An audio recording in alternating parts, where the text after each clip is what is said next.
Daratumumab being approved for the administration as a subcutaneous drug is a huge step forward for the myeloma field. This really gives literally every patient access to daratumumab. I think there have been some hesitation in maybe smaller offices that don't treat so many patients with daratumumab, that the administration of the monoclonal antibodies as infusions took a little bit of an extended window of time, at least for the first dose. And it was a little bit of a barrier, but once you got up and going, it could be done in a few hours or even rapid infusions for 90 minutes. With the subcutaneous administration, you start off really, really fast. It's just an injection. So it's a 5-minute procedure, literally. You still will have to monitor the patient afterwards, but the fact that it's a very quick injection is, of course, fantastic for patients. And it makes it much more feasible for doctors' offices. The data shows from the studies that have been presented so far that the efficacy seems to be virtually identical compared to the IV drug. And these are single drug studies comparing sub-Q with IV.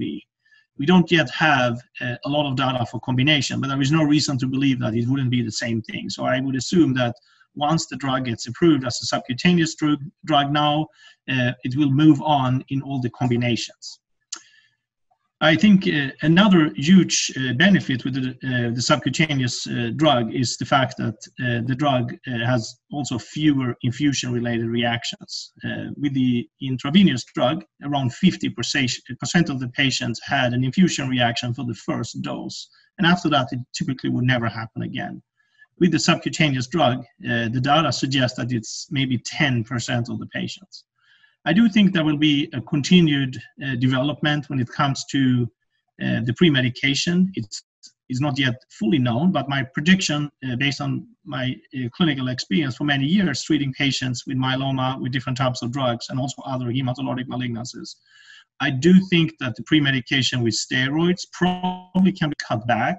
And I think also the antihistamine pre-medication probably can be cut back. So I think the overall experience with daratumumab will probably be even more gentle beyond the fact that it's now an injection.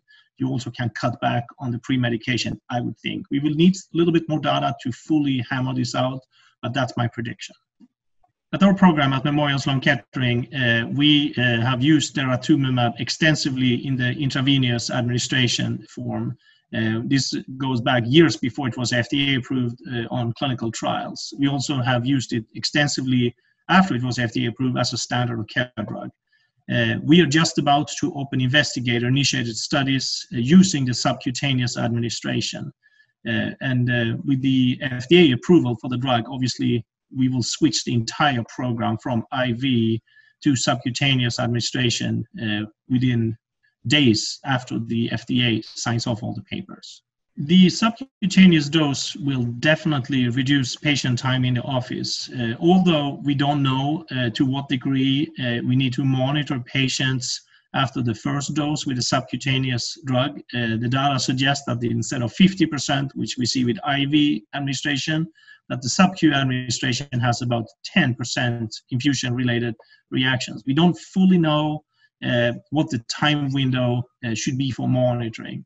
I think our practice located in the heart of New York City, maybe we will let patients even stroll around in the city rather than sitting waiting for many hours. But I could also say, I could also see that we could potentially have patients waiting in the building instead of sitting in the chemo suite waiting for hours like we have done when we have given the intravenous infusion.